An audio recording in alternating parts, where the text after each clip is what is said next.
The 2019 Memorial Day Primer. At this time, please rise for the presentation of the colors presented by Drexel University Army ROTC and remain standing for our national anthem.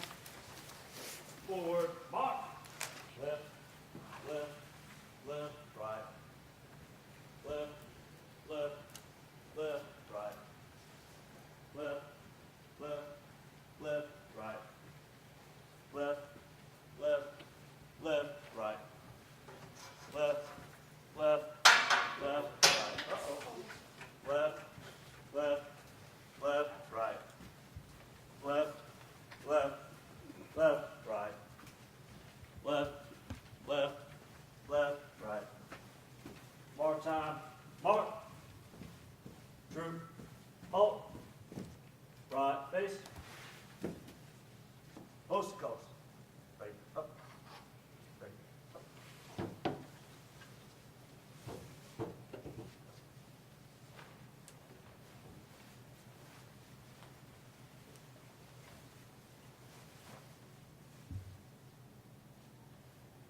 Up. Reset. Arms.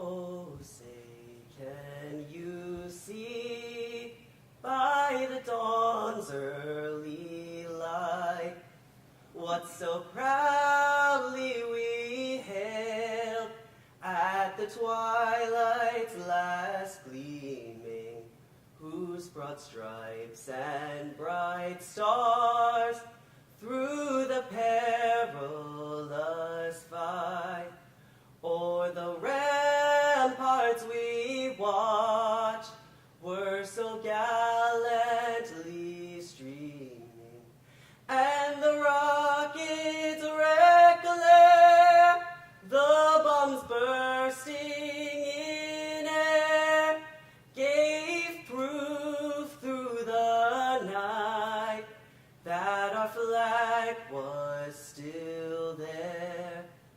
Oh, say does that star-spangled banner yet wave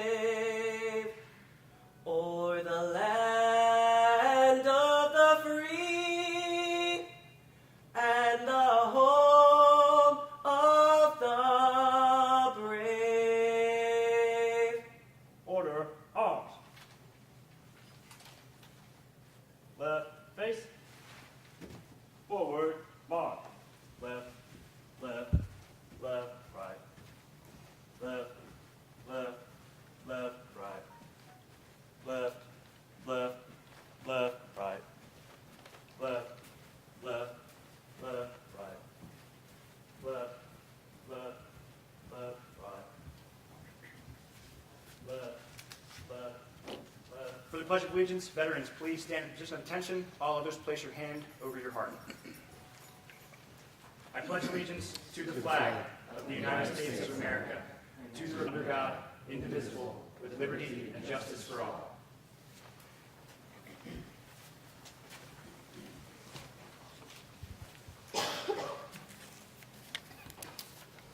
You could go have a seat for the invocation. Hey, I'm Bill Kimmer. I'm the Executive Director of the Chapel of Four Chapels out at the Navy Yard and recently retired Master of Religious Affairs, NCO in the Army Chaplain Corps. Where we remember, on the Navy Yard in South Philadelphia stands the Navy Chapel built in 1942 that now houses the Chapel of Four Chaplains Memorial Foundation. This is one of the many memorials spread across the greater Philadelphia area which honors those that have served and those that have given the ultimate sacrifice in the name of freedom, justice, and honor. Today we are here to honor those men and women who have served. Please bow your heads and let us take a moment to reflect on where we remember. Dear God, as we look forward towards this upcoming Memorial Day weekend, let us also look back and reflect on all those who have been called to serve this wonderful country we call America. The Memorial Chapel of Four Chaplains on the Navy Yard stands as a monument to four chaplains who were called to serve during World War II. On February 3rd, 1943, in the cold Atlantic, just 90 miles from their destination of Greenland, the USS Dorchester, carrying 902 passengers, was torpedoed by a German submarine. The ship would sink in less than 30 minutes, taking 672 soldiers, sailors, Coast Guard members, merchant marines, and civilians to their watery grave.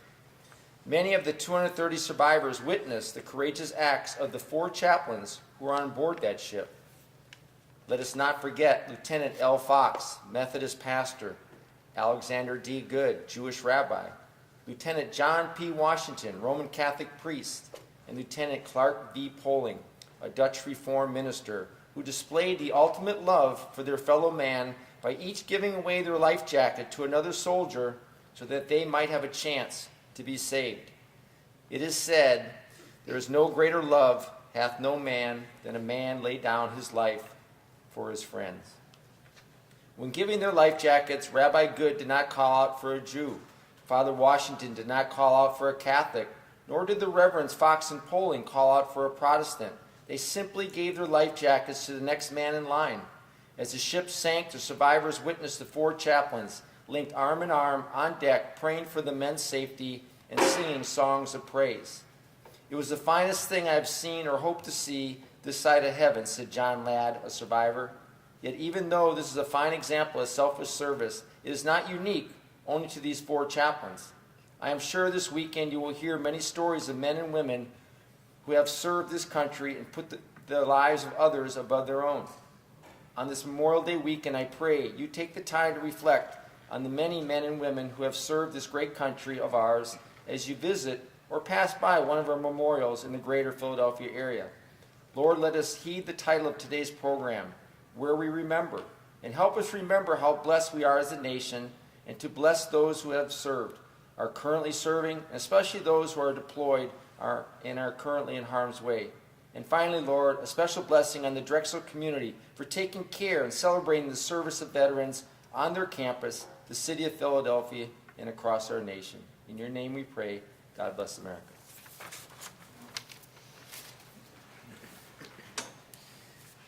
Good afternoon. Brendan, thanks for the great national anthem. I've been hearing that song for my 40 years of life, and I still get the chills after hearing it hundreds of times. What a great symbol to our nation and a great representation of why we're here. Thanks for doing a great job. I'm Lieutenant Colonel Steve Messenger. I'm the professor of military science here at Drexel University. It is my highest honor today to remember those that have sacrificed everything so that we may live in freedom. As you know, Memorial Day is not about honoring those that are serving or those who have served, but about those who have fought and died on our battlefield. This soldier's or memorial cross to my left, your right, could not be more symbolic of our nation's sacrifice. Originally used in the Civil War, burial details would see this on the field of battle and move to that location to bury the dead in the place they were located. In World War II and World War I, this site was more common, or when the Graves Registration Service saw this symbol, they would move to the body of the fallen comrade and their equipment, return them to a consolidated site, and bury them on that field of battle together. But in the Korean War, this changed. No longer would American service members be buried where they died. No, our American brothers and sisters would come home with full honors and full respect for their sacrifice. Nothing says more to our nation's heroes and respect than to bring them home to their family and loved ones. They deserve it. They deserve it all. Today we'll be hearing a series of presentations to honor these brave men and women from all services, and each one represents a different era in our nation's history. Each one unpacks a layer of pain and grief and suffering to individual families who have suffered from the loss of a child, a spouse, a friend.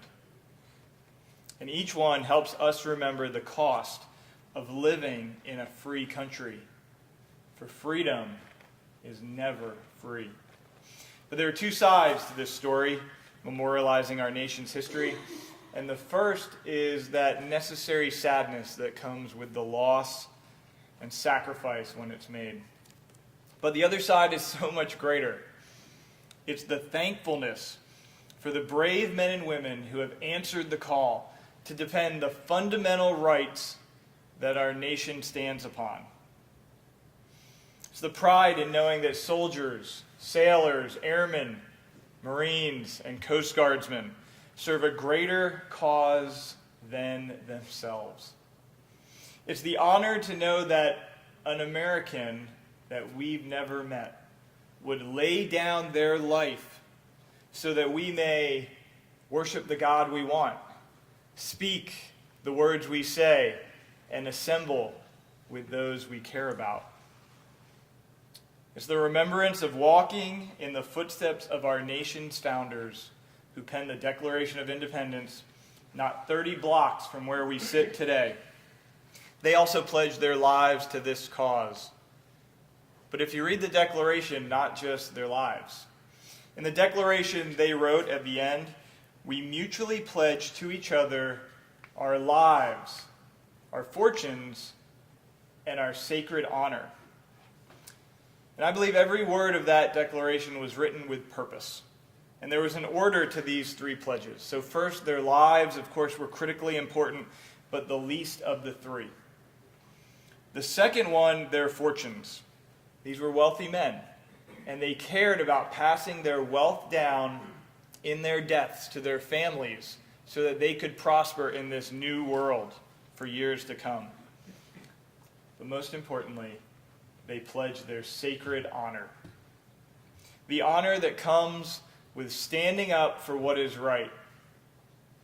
For if America does not lead on the world stage, who will? Today we have the honor to remember those that have sacrificed their lives so our families enjoy the freedoms protected by the Constitution of the United States. And it is a privilege to honor those heroes.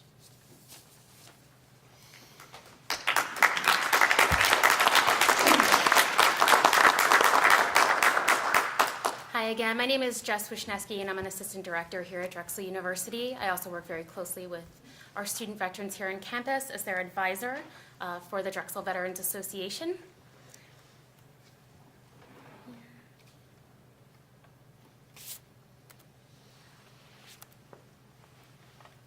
Last year, as many of you may recall, Drexel University's Office of Veteran Student Services collaborated with our neighbors and friends in Powhatan Village during their search through history to locate information on a memorial that sits just up the street on the corner of Powhatan and 37th, referred to as Cochran's Triangle.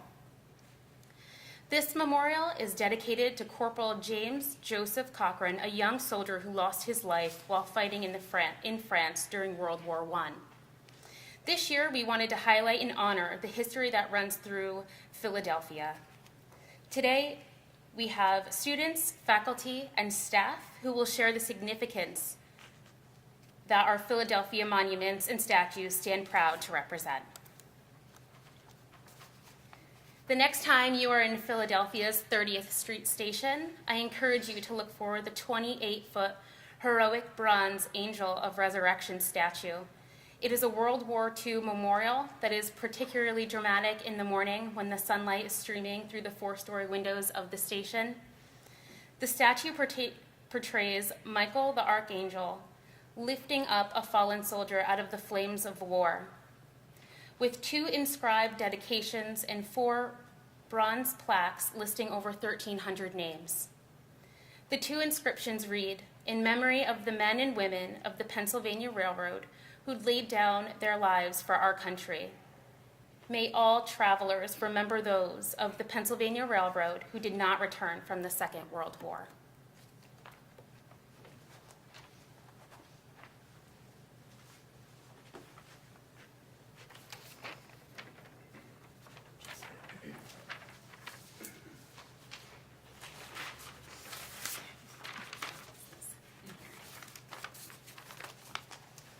The Tomb of the Unknown Revolutionary War Soldier.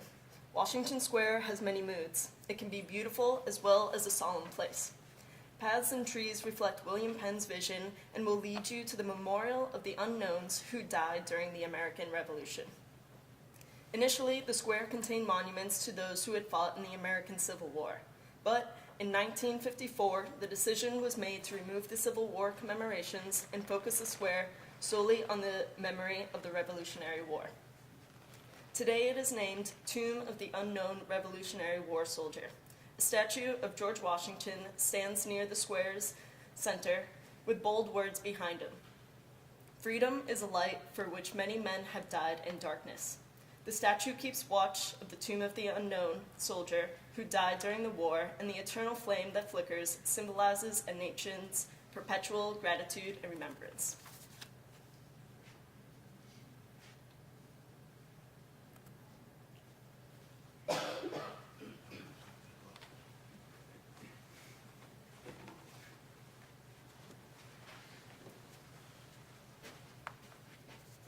I'm Chuck McNally. I'm an assistant dean and academic advisor in the College of Arts and Sciences and a member of the Student Veteran Task Force. This is the Smith Memorial Arch. It's an American Civil War monument at South Concourse and Lansdale Drive in Philadelphia, Pennsylvania, built on the former grounds of the 1876 Centennial Exposition. It serves as a gateway to West Fairmount Park, and it's dedicated to honoring Pennsylvania's Civil War military heroes, specifically two Civil War heroes, George Gordon Meade and John Fulton Reynolds. Meade, a U.S. Army officer known for his battlefield experience at the Battle of Gettysburg. He served as a Union general, rising from command of a brigade to leading the Army of the Potomac. Reynolds, also a U.S. Army general, was one of the Army's most respected senior commanders and played a key role leading up to the Battle of Gettysburg, and was killed in action at the start of the battle. About a dozen artists worked on the Smith Memorial Arch, which explains why it took 15 years to complete. However, the unique aspect of this monument is a pair of stone benches at the base of the arch. A person sitting at one end of the bench can turn and whisper into the wall, while a second person sitting at the opposite end can clearly hear what is being said.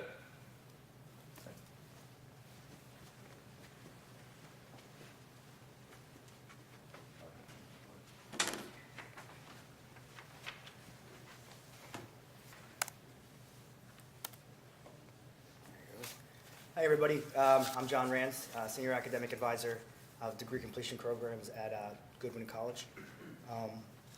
I know you've all seen this one. It's in front of the Art Museum. You're kind of like, which lane am I in as you're going around it? But this is the Washington Monument Fountain. It's located in Philadelphia's Eakins Oval. Ever vigilant, as if guarding the entrance to the Philadelphia Art Museum, it is crowned by a statue of George Washington upon his horse. It was built to memorialize the finest Revolutionary War general and first president of the United States. Standing the watch with the General of the Republic are figures representing the people of America for whom he valiantly fought. The monument also features buffalo, bear, moose, elk, alligators, a woman summoning the nation to war, as well as a seated liberty figure crushing chains of oppression beneath her feet. It's the story of America in one big, solemn statue.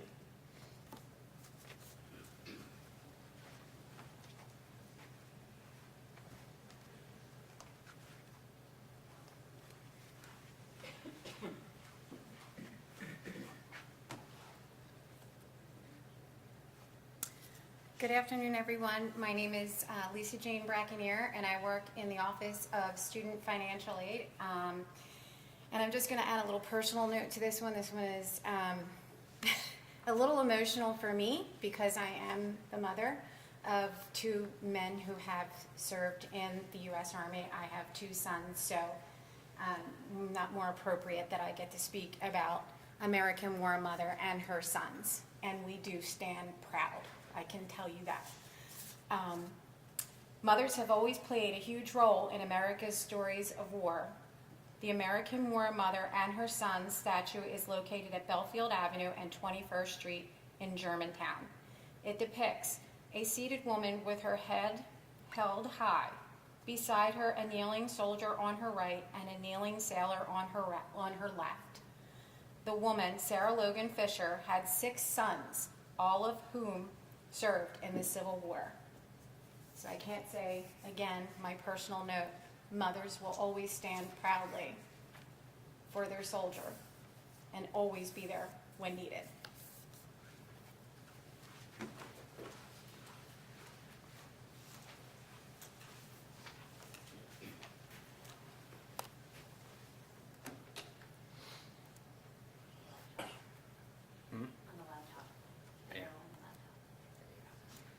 Good afternoon. My name is Bryant Morris. I'm the Associate Director of Drexel Central, a member of the VA Task Force. And what I want to do is discuss or talk about these other things here. There are many more honorary statues and monuments located throughout the city of Philadelphia that pay respect to the brave men and women who died fighting in American wars, like Lucia Pennypacker, who enlisted as a soldier at the age of 16 and remains the youngest officer to ever hold the general's rank in the U.S. Army. The Aerial Memorial is a tribute to aviators who lost their lives in World War I. The War Memorial for Colored Soldiers and Colored Sailors, located in Logan Square. It honors the state's African American soldiers who served in the armed forces. And lastly, we have the Women's Veteran Memorial, which pays honors to women who served in the armed forces, and that lays a stone throw right outside of Philadelphia. So these are some of the memorials and monuments to our brave men and women. Thank you.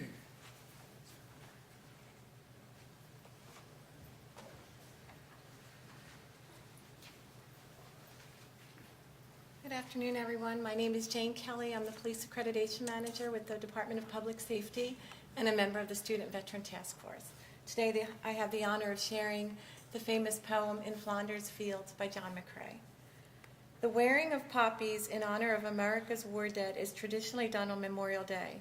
In war-torn battlefields, the red field poppy was one of the first plants to grow. Its seeds scattered in the wind and sat dormant in the ground, only germinating when the ground is disturbed, as it was by the very brutal fighting during World War I. In the spring of 1950, Lieutenant Colonel John McCrae was inspired by the sight of poppies growing in battle-scarred fields and wrote a now famous poem called In Flanders Fields.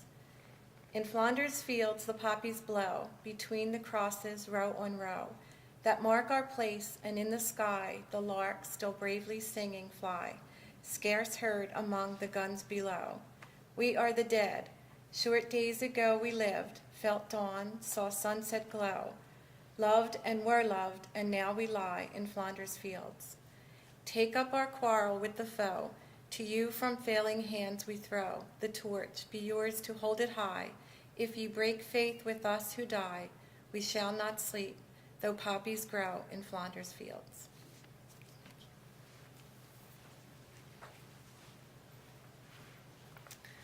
Before our closing remarks, I would just like to ask my colleagues who just read for us and did this beautiful presentation to please stand for our gratitude.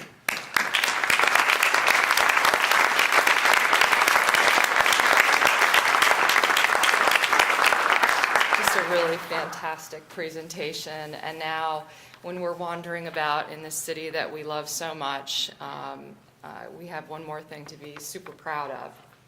So, as we close today's 9th annual Memorial Day Primer, Where We Remember, I want to thank all of you who made the time to be here today. It's pretty emotional. Excuse me.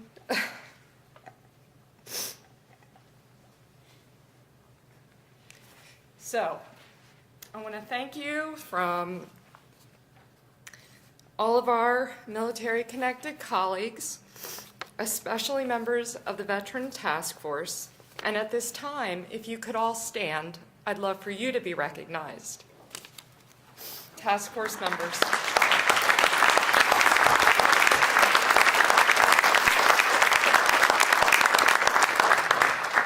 Okay, so their efforts are constant and far-reaching, the task force members, and they help nearly 900 veterans and military dependents here at Drexel University.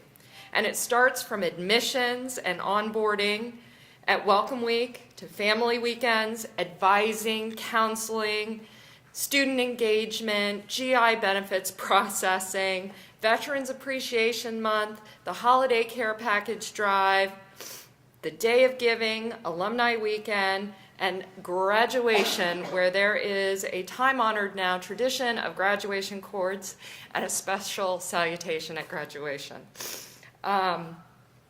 It's because of all these fine efforts of my colleagues that we do have national and regional recognition and financial support from donors who love our lounge and love what we're doing for our student veterans and their organization. All of this is enormously important. Likewise, so is today. Each year we create this meaningful event. It's truly a team effort, as you can see from our program and this presentation. I want to begin by thanking the Office of Veteran Student Services Ambassadors, Andrew, Olivia, and Wolf. We're so lucky to have them on our team, and their contributions to today's program are deeply appreciated. Olivia, you and Jess are to be credited for this wonderful presentation about memorials in our midst, as I would say. Thank you so much.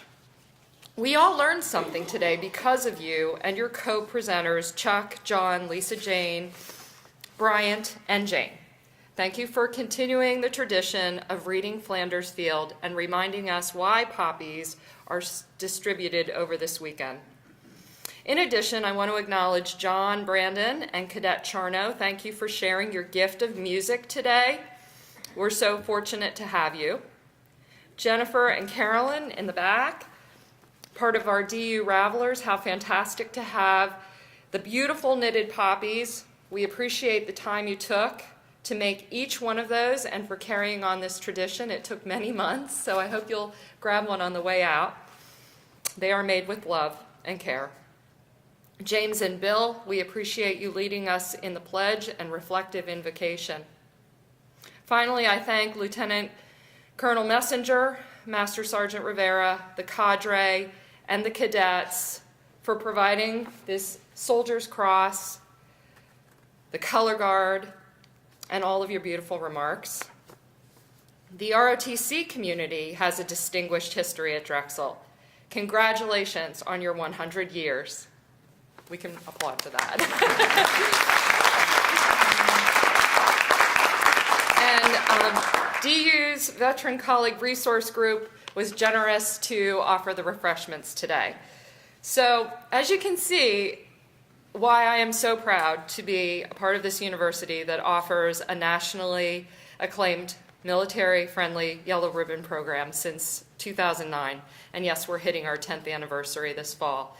I also appreciate being part of a community that honors its national traditions such as this, so we can come together, raise awareness, and teach each other. In 2011, we started this with the DU Remembers Will You campaign. It was our vision at that time to create educational, civic, patriotic, social opportunities for members of our campus and community. So thanks for being here and helping us to continue this important tradition. What strikes me most about the military community and why we are so fortunate to have so many on campus is their bond and commitment to togetherness. I'm a big fan of their many traditions that express pride and honor for their mission and their history. Words mean a lot to this culture and their families. First to fight for the right and to build the nation's might, and the Army goes rolling along. Important words. From the halls of Montezuma to the shores of Tripoli, we fight for our country's battles. in the air, on land, and sea. Anchors away, my boys, anchors away. Off we go into the wild blue yonder, climbing high into the sky. And finally, we're always ready for the call. We placed our trust in thee. If these songs are important to you personally, can you just raise your hand? We're all in good company. These fellow Americans raise their hands and they make a pledge. I often think about that, like how personally I can and should learn from that example to take a pledge. I think about the fact that when one of my fellow Americans joins or enlists into this service, the family joins too. And they experience great pride, but also great uncertainty. And surely sacrifices for all of us to have our freedoms and our safety. For those military spouses, mothers, fathers, children, siblings, family, and dear friends, please stand so we can thank you for your sacrifice and steadfastness.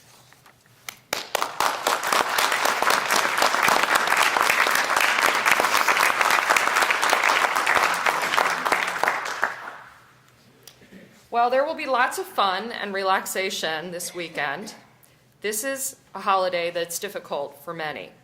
Many of us have family and friends to remember at this holiday, unfortunately. As an American, my heart goes out to our Gold Star mothers and the families who are nothing short of remarkable. Since we're recognizing memorials at this primer, I wanted to show you an example of the Gold Star flag. The next time you see one, you may understand its symbolism better. They're often displayed in homes, places of business, churches, schools, and such. Service flags began in the early days of World War I. Each flag would have a deep blue star for each living member in the family who was in service. The gold star would be placed over it for each who had died in service. So you can see the blue and then the gold. The gold star has come to represent honor and glory accorded to the individual for his or her supreme sacrifice to our nation.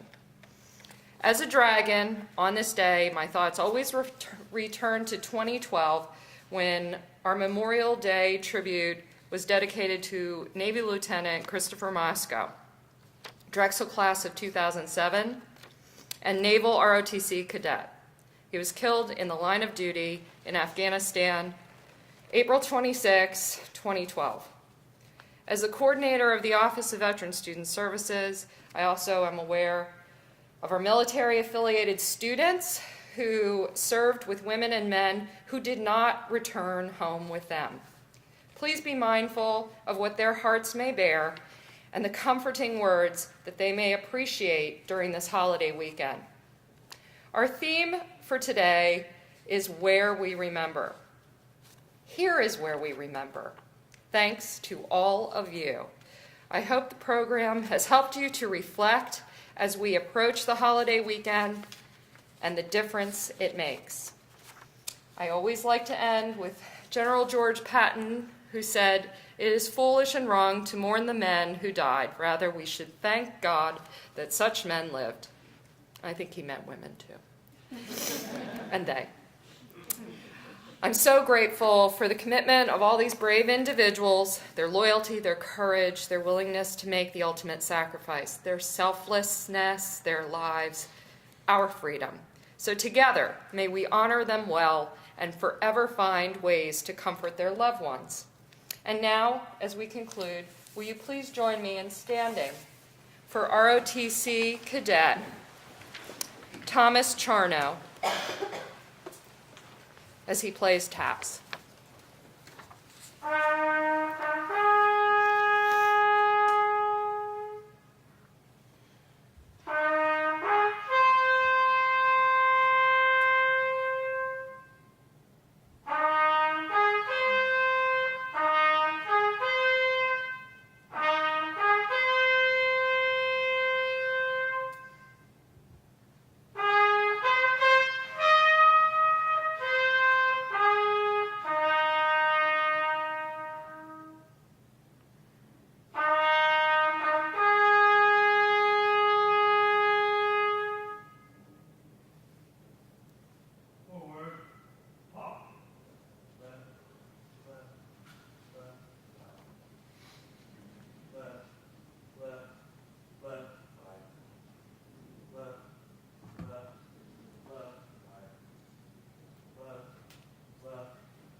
Hard time. Mark. True. Halt. Right. Face. Present. Arms. Order. Arms.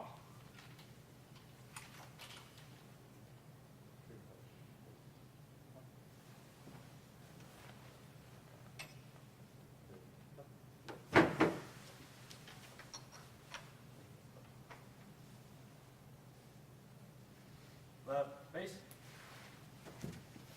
Forward. Arm. Left. Left. Left. Right.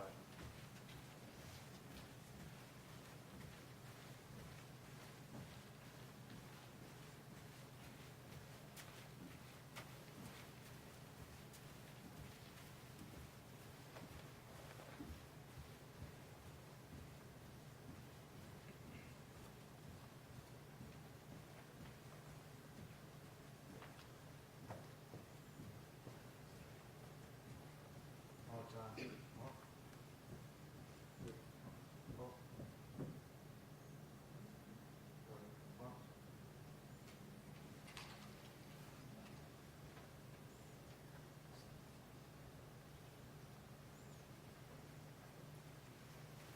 This concludes today's program, and please stay and join us for some refreshments. Have a safe and peaceful weekend.